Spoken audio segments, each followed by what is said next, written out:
ప్రజలారా వినరండి ఈ సత్య సువార్త, సర్వజనులారా కనరండి ప్రభు సత్య సువార్త. వినవచ్చిన ప్రియులకు విమోచన యేసు వార్త. ప్రభు అయిన యేసుక్రీస్తు వారి యొక్క నామములో మిమ్మల్ని అందరినీ ప్రేమతో ఈ సత్య సువార్త అనే ఈ కార్యక్రమానికి ఆహ్వానాన్ని తెలియజేస్తున్నా.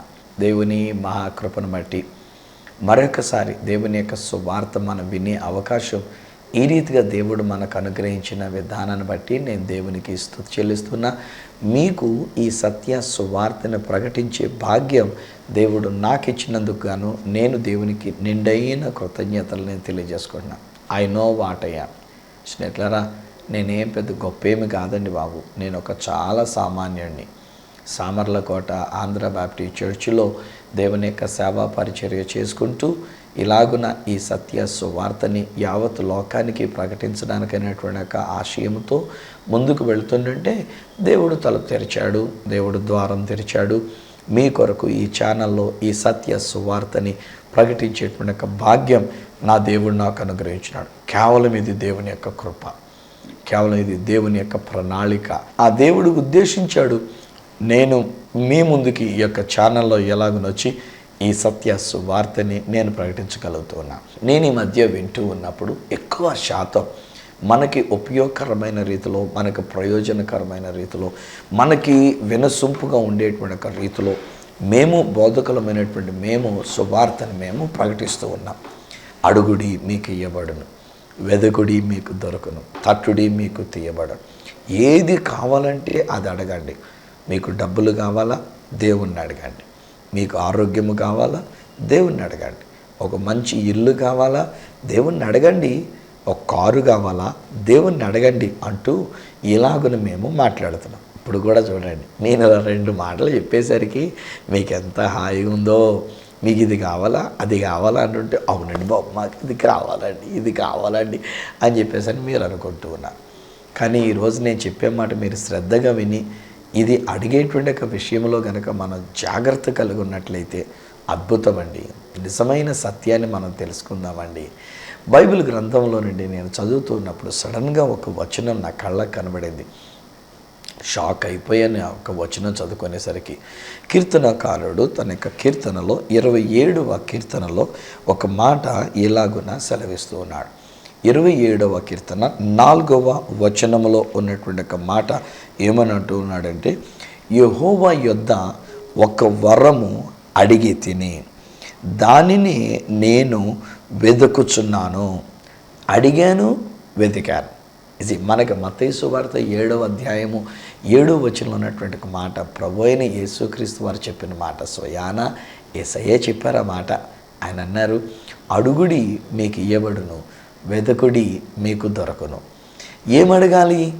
ఇక్కడ కీర్తనకారుడు పాత నిబంధన గ్రంథములో ఎప్పుడో చాలా కాలం క్రితమే ఆయన ఒక విషయం అడుగుతున్నాడు, ఒక విషయాన్ని ఆయన వెతుకుతూ ఉన్నాడు. ఏమిటబ్బది? అది కనుక మనం గమనించినట్లయితే అంటాడు కదా, యెహోవా ప్రసన్నతను చూచుటకును ఆయన ఆలయములో ధ్యానించుటకును నా జీవిత కాలమంతయు నేను యెహోవా మందిరములో నివసింప కోరుచున్నాను. నేను ఆయన ఆలయములో ధ్యానించి ఆయన మందిరములో నివసించడానికి ఇది నేను అడుగుతున్నా, ఇది నేను వెతుకుతున్నా. ఏమండి, ఈరోజు నేను మిమ్మల్ని ఒక ప్రశ్న అడుగుతున్నా. ఎంతమంది మీ నిజంగా దేవుని యొక్క సన్నిధానాన్ని మనం కోరుకుంటూ ఉన్నాం? ఎంతమంది మీ నిజంగా నా జీవిత కాలమంతయు నేను దేవుని యొక్క మందిరములో నేను నివసింప కోరుచున్నాను అని చెప్పేసి అని ఒక ఆశయంతో మనం అడుగుతూ ఉన్నాం? నో, ఈ రోజులో అవన్నీ వద్దులేండి. గుడికి మనం వెళ్ళక్కర్లేదు, దేవుని యొక్క సన్నిధానానికి మనం వెళ్ళక్కర్లేదు, ఆయన ప్రసన్నతను మనం వెతకక్కర్లేదు, ఆయన యొక్క సన్నిధిని మనం వెతకక్కర్లేదు. కానీ మనకు మాత్రం వచ్చేయాలి ఇంకా లాభాలు కదా. ఎంత తప్పండి ఇది, ఎంత పొరపాటుగా ఆలోచిస్తున్నామండి. దేవుని యొక్క మాటను కాదని, దేవుని యొక్క మాట ప్రకారం కాకుండా మనం కోరుకునేది ఏమంటామంటే, నాకు ప్రార్థన చేసేయండి అయ్య గారు, మాకు వెంటనే ఇలా జరిగిపోవాలి. ఒక్కొక్కసారి ఈ ప్రార్థన చేయించుకోవడానికి ఫోన్లు చేసినటువంటి వాళ్ళు కూడా ఎలా ఉంటారంటే, ఫోన్లో మా కొరకు ఇలా ప్రార్థన చేసేయండి, మాకు డబ్బులు కావాలి ప్రార్థన చేసేయండి, మాకు ఇల్లు కావాలి ప్రార్థన చేసేయండి, మాకు ఇంట్లో పలానా కార్యం జరగాలి, వీడి పెళ్లి జరగాలి, లేకపోతే బిడ్డలకు ఉద్యోగం వచ్చేయాలి, ప్రార్థన చేసేయండి. వాళ్ళ కోరికని మాకు తెలియజెప్తూ ఇది చేసేయండి అంటారు. ఒకవేళ ఈలోగా మనం మాట్లాడతామా దేవుని నమ్ముకున్నామండి, మీరు ప్రార్థన చేయండి అంటారు. ఒక్కొక్కసారి ప్రార్థన చేసిన తర్వాత కూడా మళ్ళీ వాళ్ళ యొక్క స్వార్థంగా ఎలాగ ఆలోచిస్తూ ఉంటారంటే, మీ వ్యక్తిగత ప్రార్థనలు కూడా పెట్టండి, మీరు ప్రతిరోజు ప్రార్థనలు కూడా పెట్టండి, వీళ్ళ గురించి నేను ప్రతిరోజు ప్రార్థనలు పెడుతూ ఉండాలి. ఇది ఎక్కడో పొరపాటు జరిగిపోయిందండి, ఎక్కడో ఏదో తేడా పలికేసిందండి.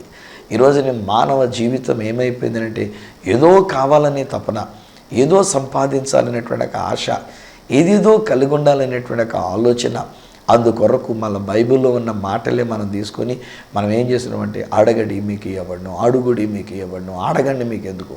అరే ఒక్కొక్కసారి బోధకులంగా నాలాంటి బోధకులైనటువంటి వాళ్ళు చెప్తున్న మాటలు కూడా నేను వింటూనంటే ఎక్కడో బాధ అవుతూ ఉన్నటువంటి ఒక విషయం, ఎక్కడో నా గుండెలో మండుతున్నటువంటి ఒక విషయం. ఏంటి ప్రభా మేము కూడా చెప్తున్నటువంటిది, అడగటువంటి డబ్బుల కొరకైనా మేము అడగాల్సింది, అడగటువంటి ఆరోగ్యము కొరకైనా. నేను కాదనట్లే, ఇది మీకు డబ్బులు అవసరం ఉంది, అది కరెక్టే, మీకు ఆరోగ్యం కావలసినటువంటి అవసరం మీకు ఉంది, నేను కాదనట్లేదు. బహుశా మీకు ఒక ఇల్లు కావాలి, బ్యాడ్లీ నీడెడ్, మీకు అది చాలా అవసరం అనేటువంటిది ఉంది మీకు. లేకపోతే ఒక వెహికల్ లేదు, మీకు ఒక వెహికల్ అనేటువంటిది కావాలి, నేను అడగట్లే. నేను నేర్చుకున్న మాట ఏమంటానంటే, ఇవన్నీ మనం అడగకుండానే మనకి కావాలని మన పరలోకపు తండ్రికి తెలియరండి. ఫ్రెండ్స్, సత్యం తెలిస్తే అసలుకి మనం టైం వేస్ట్ చేసుకోమండి ఇలాంటి వాటిని అడగటం గురించి. తెలియక, సత్యం తెలియక మనం ఏం చేస్తున్నామంటే, దేవా నాకు కారు లేదు, కారు ఈయనైనా రోజు ఇంకా అదే ప్రార్థన, ఇంకొక మాట అనేటువంటిది లేదు. అరే నేనంటాను, గివ్ థ్యాంక్స్ అంటూ లాడు బ్రదరు, నీ కారు కావాల్సింది తండ్రి, నీ యొక్క పరలోకపు తండ్రి అయినా నీకేది కావాలో ఆయనకు తెలుసు, అవన్నీ నీకు అనుగ్రహించడానికి ఆయన సంసిద్ధంగా ఉండి ఉన్నారు. ఆయన నీకు కారు అనుగ్రహిస్తున్నారు, నువ్వు థ్యాంక్స్ చెప్పు. నేను చాలా కాలం ఎదురు చూస్తూ వచ్చిన దేవుడు నన్ను గద్దిస్తూ వచ్చినాడు. ఒకానొక టైంలో చాలా సంవత్సరాల క్రితమే, దాదాపు ప్రభా ఏంటైనా ఏ వెహికల్ లేకుండా నేను ఇట్లా ఉన్నాను, ఎలాగైనా నువ్వు నాకు అడుగుడి ఇవ్వబడి అని చెప్పేసి చెప్పావు కదా, అడిగితే ఇస్తానని చెప్పావు కదా, మీకు ఏది ఇష్టమో అడగండి అని చెప్పావు కదా, నాయనా ఒక కారు లేకుండా ఉన్నాను కనుక నాకు ఒక కారునైనా అని చెప్పేసి అనుకొని నేను నా గదిలో ప్రార్థన చేసుకున్నా. ఆ సాయంకాలం నేను మీటింగ్లో తర్జుమా చేయడానికి వెళ్ళేసరికి ఆ దైవజనుడు మాట్లాడుతున్నటువంటి ఒక మాటలు నాకు బుద్ధి వచ్చింది. ఒకటి కొట్టినట్టు అనిపించింది, చెంప మీద ఒకటి వాయించినట్టు అనిపించింది. మనం ఈ లోక సంబంధమైనటువంటి వాటి కొరకే తాపత్రయపడుతుంటాం. సమయం అంతా కూడా ఈ లోక సంబంధమైనటువంటి వాటి గురించి మనం అడుక్కుంటంలో మనం నిమగ్నం అయిపోతున్నాం, వృధా చేసేసుకున్నాం. ఇలా సూటిగా అనమాట దేవుడు నాతో మాట్లాడింది. ఆ రోజు తిరిగి మళ్ళీ నా రూమ్కి వెళ్ళిన వెంటనే నేను దేవుని దగ్గర మొరపెట్టుకుని చెప్పి, ఐఎమ్ సారీ ప్రభా, ఇక మీదట నాకు ఒకవేళ కారు అవసరం ఉన్నా, లేక నాకు ఒకవేళ ఏదైనా అవసరం ఉన్నా దాని గురించి అంటూ నేను అడగను, నీకు స్తుతులే నేను చెల్లించుకుంటా. ఆ రోజు నుంచి స్తుతించుకున్నానండి. ఒక్కొక్కసారి మధ్యలో మనస్సు గనుక, మధ్యలో మానవ మనస్సు గనుక, ఇంకా కారు రాలేదేంటి ప్రభా, ఎవరైనా ఇస్తారని అనుకున్నాను ప్రభా, ఎవరైనా సహాయపడతారని అనుకున్నాను ప్రభా, ఎవరైనా కారు గిఫ్ట్ ఇస్తారని అనుకున్నా. ఒక్కొక్కసారి కొంతమంది చెప్తుంటారు, ఈ కారు గిఫ్ట్ అండి, మా యొక్క సంఘస్థులు పలానా వాళ్ళు ఇచ్చారండి, ఈ కారు గిఫ్ట్ అండి, ఇదిగో పలానా బ్రదరు నా యొక్క టీవీ ప్రోగ్రాం చూసి ఆయన ప్రేరేపించబడి స్పాన్సర్ చేసి కొనిచ్చాడండి, ఇంతకు ముందున్న కారు ఇచ్చేసానండి, దాన్ని నేను అమ్మేశానండి, ఇప్పుడు ఇంకో కొత్త కారు తీసుకున్నానండి, ఇట్లా చెప్తానంటే నేను అనుకున్నాను, ప్రభా ఏనైనా నేను కూడా ఎంత నమ్మకంగా సేవ చేస్తున్నాను కదా నైనా, ఇన్ని వేల రూపాయలు నేను ఖర్చు పెట్టి నీ సువార్తని, ఈ సత్య సువార్తగా నేను ప్రకటిస్తున్నాను కదా నైనా, ఎవరికైనా ఒక్కరికి ప్రేరేపణ కలగదా అని మధ్యలో అనిపించేది. వెంటనే దేవుడు తిడుతున్నాడు, కొడుతున్నాడు, రే జాగ్రత్త, నువ్వు నా నీతిని నా రాజ్యాన్ని మొదట వెతుకు, అప్పుడు ఇవన్నీ నీకు అనుగ్రహిస్తాను. చివరికి గడిచిన మే మాసంలో ఇంకా దేవుడు నా దగ్గర ఇచ్చినటువంటి నా యొక్క సంఘ బిడ్డలు ఇచ్చినటువంటి ఒక కానుక టోటల్గా కలుపుకొని ఒక 2 లక్షలు నేను తీసుకొని దాని చేతిలో పట్టుకొని నేను ఆఫీస్కి వెళ్ళి వాళ్ళతో చెప్పాయా, ఇది ఇస్తున్నా, మిగతాది ఫైనాన్స్ చేయడానికి నెల నేను తీసుకొని తీర్చుకోవడానికి నేను సిద్ధపడుతున్నానని చెప్పేసి ఎవరి మీద ఆధారపడనక్కర్లేకుండా నా దేవుడు నాకు ఆ 2 లక్షలైనా ఆ దేవుడు నాకు అనుగ్రహించిన తప్పితే నా శక్తి కాదు, నేను ఆ 2 లక్షలు కూడా చేతిలో పెట్టుకోగలిగినంతటి అంత సొమ్ము కలిగినటువంటి ఒక వ్యక్తిని కాను, నాకు తెలుసు ఖచ్చితంగా. ఎందుకంటే నాకు అంత 2 లక్షలు ఉంటే 2 నెలలు పైబడి నేను సువార్తని వివిధమైన ఛానల్స్లో ప్రకటించుకుంటే ఖర్చు పెట్టేసుకుంటా 2 లక్షలు ఉంటే కనుక. సో ఎలా అనుగ్రహించాడో నాకు తెలియదు. కానీ ఆ నెలలో ఆయన ఇచ్చినటువంటి ఒక ద్రవ్యాన్ని తీసుకుని వెళ్ళి నేను అక్కడ వాళ్ళ దగ్గర పెట్టి ఆఫీసులో పెట్టి నేను ఒక కారు తీసుకొని వచ్చినప్పుడు ఈరోజు నేను దేవుని స్తుతించుకుంటున్నా. ఈరోజు దేవుడు నాకు అనుగ్రహించినటువంటిది అది చిన్నది కాదు, అది పెద్ద కారు కూడా కాదు, మరీ సామాన్యమైనటువంటిది కాదు, అయితే అసమానమైనటువంటి మరీ అధికమైనటువంటి రీతిగా ఉండినటువంటి కారు కూడా కాదు. నాకు సరిపడింది, నేను డ్రైవ్ చేసుకోగలిగింది, అలాగే నేను సులువుగా నేను వెళ్ళగలిగింది, సురక్షితంగా నేను ప్రయాణం చేయగలిగిన ఒక మంచి కారు నా దేవుడు నాకు ఇచ్చాడు. It was God's time in the month of May so that the car would come to me. ఆ కారు నా దగ్గరికి రావడానికి 2018 మే నెల కొరకు దేవుడు సిద్ధం చేశాడు. ఎప్పటి నుంచో నేను ఒకవేళ టెన్షన్ పడితే దానివల్ల ప్రయోజనం ఏముంది? అయితే నేను చేయాల్సిన పని ఏంటంటే దేవునికి స్తుతులే చెల్లించాలి. నేను ఊహించకుండానేనండి సామర్లకోటలో దేవుడు మాకు ఒక మంచి గృహాన్ని ఇచ్చినాడు. నేను కట్టుకోగలిగినంత స్తోమత నా దగ్గర లేదు. దాదాపు 10 సంవత్సరాలు పైబడి సంవత్సరం ఏదో కొంచెం చిన్న కార్యక్రమం అలా చేస్తూ నిజానికి దేవుని కృపచేతి ఈరోజు గుండెమే చేసుకొని నేను చెప్పగలిగినటువంటి మాట ఏదంటాను కదా, అప్పు అనేటువంటిది లేకుండా దేవుడు యొక్క గృహాన్ని కట్టుకోవడానికి దేవుడు అవకాశాన్ని ఇచ్చినాడు. నా దృష్టిలో నేనంటాను దేవుడు ఇస్తాడు కాదు స్నేహితులరా, మీకు కావలసిన గృహము దేవుడు ఇచ్చి ఉన్నాడు, మీకు కావలసిన ఒక వాహనము దేవుడు మీకు ఇచ్చి ఉన్నాడు. ఒక చిన్నోడిని I know what I am, నేనేంటో నాకు తెలుసు. అలాంటి నా జీవితంలో దేవుడు నాకు ఒక కారు ఇవ్వగలేదు. ఈరోజు నేనంటాను మీకు కావలిస్తే కారు ఇవ్వలేడా? దేవుడు మీకు కావలసిన వాహనాన్ని ఇవ్వలేడా? ఒక చిన్న బైక్ కొనుక్కోవాలనుకుంటే, ఒక స్కూటీ కొనుక్కోవాలనుకుంటే బహుశా మీ శక్తికి మించినటువంటిది అది. కానీ ఈరోజు నేను చెప్తా, శక్తికి మించిన దానిని దేవుడు ఇవ్వగలిగినటువంటి ఒక సమర్థుడు, సమస్తము సాధ్యమే. కానీ అడుక్కోవద్దు. నేను ఈరోజు నేర్పిస్తున్న మాట అది, అడుక్కోవద్దు. మనం అడిగితే మనం దేని గురించి అడగాలంటే, దేవా నీ సన్నిధిలో నేను ఉండాలి నాయన, నీ మందిర ఆవరణములో నేను ఉండాలి నాయన, నా జీవిత కాలమంతా కూడా నేను ఒకే ఒక్క వరం అడుగుతూ ఉన్నా, అదేంటంటే నీ సన్నిధిలో నన్ను ఉంచు నాయన, నీ ఆలయంలో నన్ను ఉంచు నాయన, నీ మందిరంలోనికి నన్ను తీసుకుని వెళ్ళి నాయన, నీ సన్నిధిలోనికి నన్ను తీసుకుని వెళ్ళాను. I want to be there in your presence. మన వాళ్ళు చెప్పేటప్పుడు భలే విచిత్రంగా ఉంటాయండి. అయ్యో ఏం చెప్పమంటారు పాస్టర్ గారు, సైతాన్ గడు నన్ను గుడికి రానివ్వట్లేదండి అంటారు. తేరగా దొరికాడు సైతాన్ గాడు ఆయన తిట్టుకోవడానికి, సైతాన్ గాడు మీద నింద వేసేయడానికి. రాకుండా ఎగ్గొట్టింది మీరు. పాస్టర్ గారు అడిగితే మాత్రం మీరు చెప్తున్న మాట ఏంటంటే మళ్ళీ సైతాన్ గాడు మిమ్మల్ని రానివ్వలేదని చెప్పేసి అని అంటారు. నో, సైతాన్ గాడికి అంత సీన్ లేదు. మిమ్మల్ని రానివ్వకుండా చేసేటంతటి శక్తి బలము వాడికి లేదు. వాడు మిమ్మల్ని ఆపగలిగినంత శక్తి బలం వాడికి లేదు. మీ అంతటి మీరే, నా అంతటి నేనే, మనంతటి మనమే. మనం మిగతా ఏవేవో అడుక్కుంటామో, నీ మందిరానికి వెళ్ళడానికి నాకు సహాయపడు ప్రభు అని చెప్పేసి మనం అడుక్కుంటలే. అందుకని మనం ఏం చేస్తున్నామంటే సరిగ్గా ఆదివారం నాడే మనం బట్టలు ఉతుక్కునే కార్యక్రమం పెట్టుకుంటాం. సరిగ్గా ఆదివారం నాడే చుట్టాల ఇంటికి వెళ్ళాలని చెప్పేసి అనుకొని మనం వెళ్ళి నా చుట్టాలని గుడికి వెళ్ళనేమో మనం గుడికి వెళ్ళకుండా మానేస్తాం. నేను మాత్రం చాలా సెంటిమెంటల్గా ఫీల్ అవుతానండి. ఇజ్రాయెల్ దేశానికి నేను వెళుతూ వచ్చాను, చాలాసార్లు వెళ్ళాను. ఇప్పటికే కొన్ని దాదాపు 38-39 సార్లు పైనే నేను వెళ్ళినటువంటిది. కానీ ఇజ్రాయెల్ దేశంలో కూడా నా రోషం ఏమంటారంటే, ప్రతిరోజు మార్నింగ్ దేవుని సన్నిధిని వెతుకుతా నేను. ప్రతిరోజు మార్నింగ్ ఒకవేళ ఎలాంటి ఆటంకాలు వచ్చినా, టైం ఆటంకం వచ్చినా, పెద్దల ఆటంకాలు వచ్చినా, లేకపోతే గైడ్ల ఆటంకాలు వచ్చినా, నేను అంటాను, అయ్యా నేను దైవ సేవకుడిని, మార్నింగ్ దేవుణ్ణి వెతకకుండా మాత్రం నేను ఉండను. నేను ఒకటి అడుగుతున్నా, ప్రతిరోజు ఉదయం కనీసం ఒక అర్ధ గంట నేను దేవుని యొక్క సన్నిధిలో గడపాలి, నేను దేవునితో నేను గడపాలి. అలాగనే ఒకరోజు ఆదివారం వస్తుంది. ఆదివారం వచ్చినప్పుడు కూడా ఊరంతా తిరుగుతూ, దేశమంతా తిరుగుతూ వాటిలో చూడడం కంటే నా దేవుణ్ణి చూడడానికి అనేటువంటి రీతిగా ఆరాధన కొరకు అంటాను. నాతో వచ్చినటువంటి వాళ్ళందరితో చెప్తాను, నాయనా ఈరోజు ఆదివారం, రోషము కలిగి మిగిలిన వాళ్ళందరూ వాళ్ళ దేవతలను, దేవుళ్ళని వాళ్ళు పూజించుకుంటూ ఉన్నారు కదా, వాళ్ళు ఆరాధించుకుంటూ ఉన్నారు కదా. అలాంటప్పుడు మనము కూడా మన యొక్క దేవుడిని మనం ఆరాధించేటువంటి సమయం కదా ఆదివారం. కనుక ఎక్కడైనా ఒక చోటుండి మనం దేవుణ్ణి ఆరాధించుకుందాం. ఏదో ఉదయకాలం తెల్లవారుజామున వచ్చేద్దాం రండి, ఒక గంట సేపు దేవుణ్ణి ఆరాధించుకుందాం రండి. లేదు ఒకవేళ పొద్దుటంతా మనం తిరిగేసి పగలంతా తిరిగేసి ఆ సాయంకాలానికి మనం చేరుకున్న తర్వాత ఆ సాయంకాలమైనా ఆరాధన పెట్టుకొని దేవుణ్ణి ఆరాధిద్దాం రండి. ఆయన ఆలయంలోనికి వెళదాం. ఒక్కొక్కసారి మాకు బార్ ఉంటుంది చూసారా, మద్యపానం సేవించేటువంటి ఒక బార్. ఆ హోటల్స్లో మేము బయట దేశాలు తీసుకుని వెళ్ళినప్పుడు అదే ఖాళీగా ఉంటుంది. ఆ బార్లోనికి వెళ్ళి మొట్టమొదటిగా దురాత్మ శక్తులన్నింటినీ నేను బంధిస్తా. ప్రభువా, ఇక్కడ ఏ ఇతరమైనటువంటి దేవతలు కానీ, ఏ ఇతరమైనటువంటి విగ్రహ సంబంధించింది కానీ, ఏ ఇతరమైనటువంటి విషయాలు కానీ ఇక్కడ ఉన్నట్లయితే వాటన్నిటినీ బంధించి ఇక్కడ నీ అట్మాస్ఫియర్ నేను విడుదల చేస్తున్నా. పరిశుద్ధాత్మ సన్నిధి స్థలంలోనికి దిగివచ్చునుగాక, దేవుని యొక్క సన్నిధి వచ్చునుగాక అని ప్రార్థన చేసి యేసు రక్తాన్ని ప్రోక్షించి అక్కడ మేము ఆరాధిస్తేనండి ఓ ప్రక్కనే బార్ సంబంధించిన సూచనలు ఉంటాయి, ఓ పక్కన మద్యపాన బాటిల్ సంబంధించిన సూచనలు కనబడుతూ ఉంటాయి, ఓ ప్రక్కన బార్ కనుక వేరే బొమ్మలు అక్కడ కనబడుతూ ఉంటాయి. But we don't look at them. వాటిని మేము చూడం, అక్కడ యేసు ప్రభునే మేము చూస్తాం. ఎంత ఆనందమో తెలుసండి.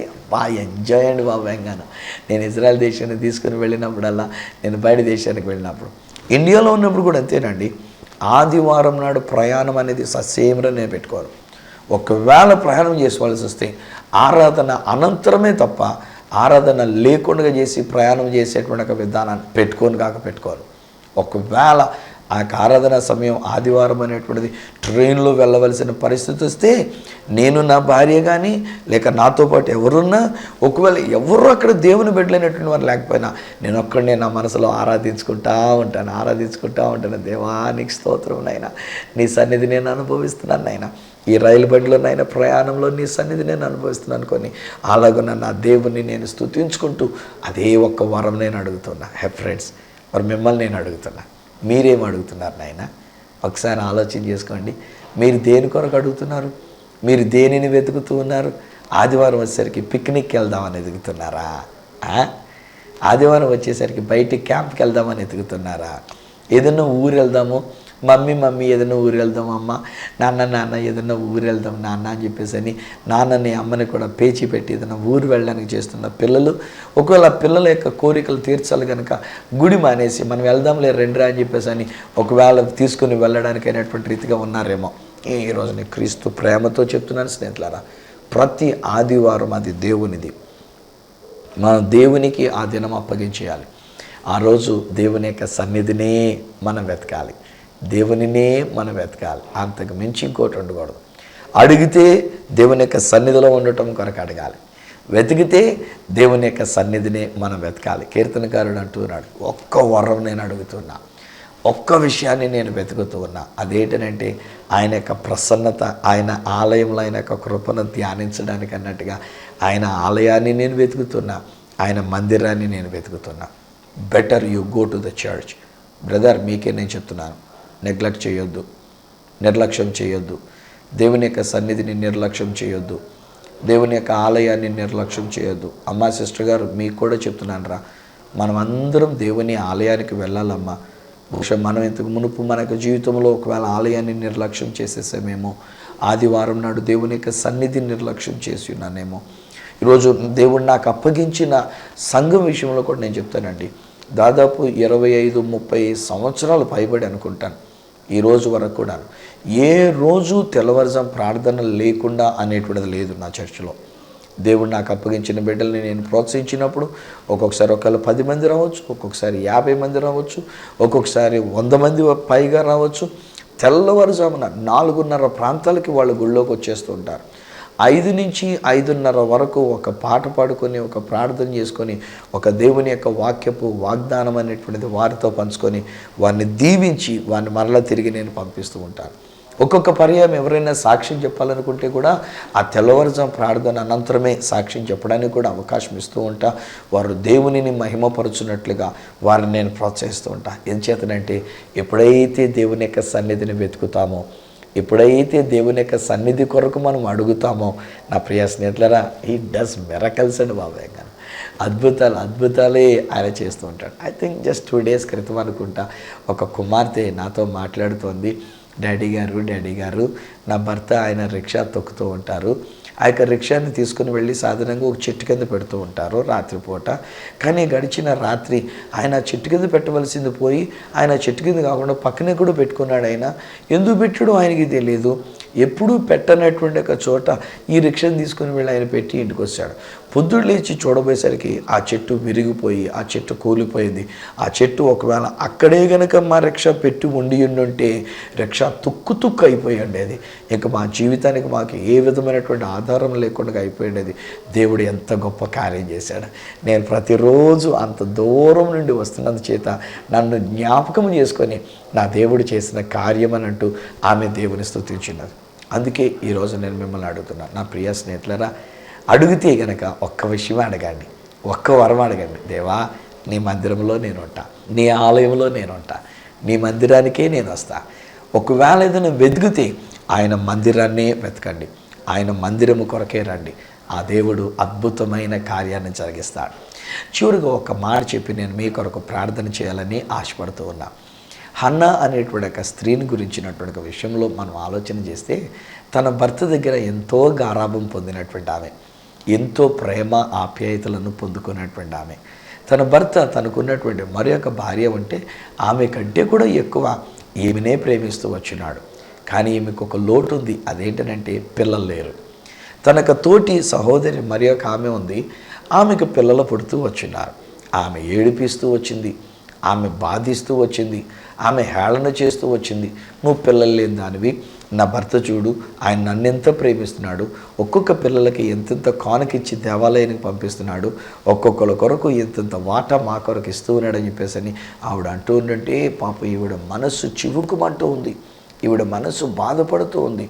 చివరకు ఒకనొక సమయంలో ఆవిడ ఏం చేసిందంటే, తన భర్తతో పాటు ఆ దేవాలయం దగ్గరికి వెళ్ళినప్పుడు వేదనంతా వెళ్ళగక్కుంది, తన దుఃఖమంతా అక్కడ వెళ్ళగక్కుంది. నేను ఆ విషయాలు చదువుతూ ఉన్నప్పుడు సమూయేలు మొదటి గ్రంథం 1వ అధ్యాయంలో ఆ మాటలు చదువుకున్నప్పుడు ఏముంటుందంటే, భర్తతో ఆ విషయం చెప్పలే, భర్త ప్రేమించేటువంటి ఒక భర్త, మంచి భర్తను దేవుడు ఇచ్చి ఉన్నాడు. తోటి స్త్రీగా ఉండినటువంటి తన యొక్క సహోదరి ఏడిపిస్తూ వచ్చినటువంటి ఆమె, హేళన చేస్తూ వచ్చినటువంటి ఆమెకి రిటాలియేషన్గా ఆమెను ఎదురు తిట్టేసి ఆమె మీద గొడవ పెట్టేసుకొని ఆమె మీద దెబ్బలాట పెట్టేసుకొని అలాగ కూడా లేదు. పోనీ దేవాలయానికి వెళ్ళినప్పుడు అక్కడ దైవజనుడు కుర్చీలో కూర్చున్నాడు.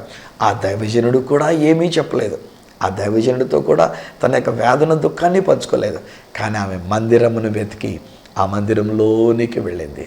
ఆ మందిరంలోనికి వెళ్ళి అక్కడ దేవునికి మొర్ర పెట్టుకుంటూ ఆ మందిరంలో ఉన్న దేవుని యొక్క సన్నిధానంలో తన యొక్క దుఃఖమంతా వెళ్ళగక్కుంటూ వచ్చింది, తన వేదనంతా వెళ్ళగక్కుంటూ వచ్చింది.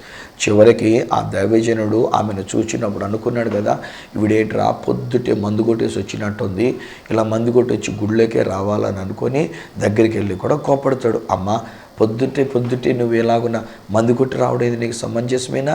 దేవాలయంలోనికి రావడం అది కూడా నీ పెదవులు కదులుతున్నాయి, కానీ నువ్వు ప్రార్థన చేస్తున్నావో లేకపోతే ఏమంటున్నావో నాకేమాత్రం కూడా వినబట్లేదంటే ఆవిడ చెప్తుంది, నాయన, నేను మందు కొట్టి రాలేదు, నేను మద్యపానం సేవించి రాలేదు, నా హృదయంలో ఉన్న వేదనంతా దేవుని యొక్క మందిరంలోనికి వచ్చి నేను కుమ్మరించుకుంటున్నా, ఒక్క వరము నేను అడిగి ఉన్నా, అది నా దేవుడు యొక్క మందిరంలో నాకు అనుగ్రహిస్తున్నాడన్న నమ్మకంతో వచ్చి నా హృదయం అంతా వెళ్ళగక్కుకున్నానంటే అప్పుడు ఆ దైవజనుడు అంటాడు, అమ్మ, అయితే వెళ్ళు, నువ్వు అడిగినటువంటిది, నువ్వు ఏదైతే దేవుని దగ్గర నువ్వు కోరుకొని ఉన్నావో అది దేవుని యొక్క. He did know that she was actually waiting for the children. పిల్లల కొరకు తను అడుగుతుంది, పిల్లల కొరకు తను ఆశ కలిగి ఉందన్న విషయం తెలీదు. కానీ మందిరములోనికి వచ్చింది, మందిరమును కోరుకుంది, ఆ మందిరములో తను చెప్పుకుంది, దైవజనుడు కాదు, తను ప్రేమించే భర్త కాదు, నేను ఆ మందిరంలోనికి వెళ్తాను అనుకుంది. దేవుడు తన యొక్క దుఃఖాన్ని తీసివేసినాడు, తన యొక్క వేదనంతా తీసివేసినాడు, తన కన్నీరంతా తీసివేసినాడు, తుడిచివేసినాడు. ఇంటికి వెళ్ళేసరికి తను దుఃఖముఖిగా నుండుట మానెను అనేటువంటి ఒక మాట ఇది అక్కడ బైబిల్లో కనబడుతుంది. తాను దుఃఖముఖిగా నుండుట మానేను, దుఃఖముతో ఉండడం మానేసిందండి. ఇక వేదన అనేటువంటి తొలగిపోయిందండి, ఇక బాధలు అనేటువంటి తొలగిపోయినండి. ఎలాంటి వ్యతిరేకతలు ఇంట్లో ఎదురైనా, ఎలాంటి నిందలు ఇంట్లో ఎదురైనా, ఎలాంటి పరిస్థితులు ఇంట్లో ఎదురైనా అవన్నీ చూడలేదండి. ఇక మందిరంలోనికి వెళ్ళేది కనుక హాయిగా ఉన్నది. అంతేనండి, సంవత్సర కాలంలో ఆమె దర్శించబడింది. ఎంత కాలం బిడ్డలు లేకుండా ఉందో కానీ వితిన్ దట్ ఇయర్ ఆమె గర్భవతి అవ్వడం, ఒక పిల్లోడిని కనడం, తన మీద ఉన్న నింద మచ్చ డాగు అది తీసివేయబడ్డం, ఎంత అద్భుతమైనటువంటి కార్యం దేవుడు ఆ బిడ్డ జీవితంలో, హన్నా జీవితంలో దేవుడు జరిగించింది. హన్నాకు చేసిన దేవుడు మీకు చేయడా? హన్నాను దీవించినటువంటి దేవుడు మిమ్మల్ని దీవించడా? ఒక్క వరం అడగండి. దేవా, I want to be in your presence. నీ మందిరంలోనికి రావాలి, నీ ఆలయంలోనికి వస్తాను నేను. అక్కడ ఎవరున్నారో చూడొద్దు సుమండి. అక్కడ ఒకవేళ దైవజనుడి మీద మీకు ఇష్టం లేకపోయినా కానీ దైవజనుడి వైపు చూడొద్దు. ఒక్కొక్కసారి మనవాళ్ళు చూస్తే ఏంటంటే అక్కడ వచ్చిన మనుషులను చూస్తూ ఉంటారు, అక్కడికి వచ్చిన స్పీకర్స్ని చూస్తూ ఉంటారు. ఎప్పుడు ఉండే పాదిరి గారి కంటే ఈరోజు గెస్ట్ స్పీకర్ వచ్చారంటే గెస్ట్ స్పీకర్ని చూస్తూ ఉంటారు. ఒకవేళ అందులో కూడా మనం ఏం చేస్తూ ఉంటామంటే ఆ డ్రెస్ మనం చూస్తూ ఉంటాం. వీళ్ళు ఈ రంగు వేసుకున్నారు, వీళ్ళు నల్ల రంగు వేసుకున్నారు, సైతన్ గడ్ రంగు వేసుకున్నారు, వీళ్ళు ఎంత పెద్ద కలర్ఫుల్గా ఉండాలా, ఇంత జిగిల్మైనటువంటి ఒక కలర్ అవి చూస్తున్నారు. వాటి మీద మీరు కామెంట్ చేస్తున్నారు అని అంటే you are not looking unto Jesus. Even there in the presence of God, దేవుని యొక్క సన్నిధిలోనికి వెళ్ళి, ఆలయంలోనికి వెళ్ళి యేసు ప్రభువుని చూడడానికి బదులుగా మనం ఆ మనుషులు వేసుకున్న డ్రెస్సులను చూస్తే మనకు ఏం ఒరిగేది లేదండి. వాళ్ళని చూస్తే, మనుషులను చూస్తే మనకు లభించేది ఏమీ లేదండి. ఈరోజు చెప్తున్నా, మందిరంలోనికి వెళ్ళిన మనం ఆ మందిరంలో ఉన్న యేసు వైపు మనం చూద్దాం, ఆ మందిరంలో ఉన్న దేవుని వైపు మనం చూద్దాం. ఆ దేవాతి దేవుని మనం కోరుకున్న దానిని బట్టి మనం అడగక్కర్లేకుండా, మనం ఏమి చెప్పక్కర్లేకుండా, మనకేది కావాలో, మనకేది అవసరమో అవన్నీ అడగకుండానే ఇచ్చేటువంటి దేవుడు మీకు, మీ జీవితానికి దేవుడు అనుగ్రహించినాడు.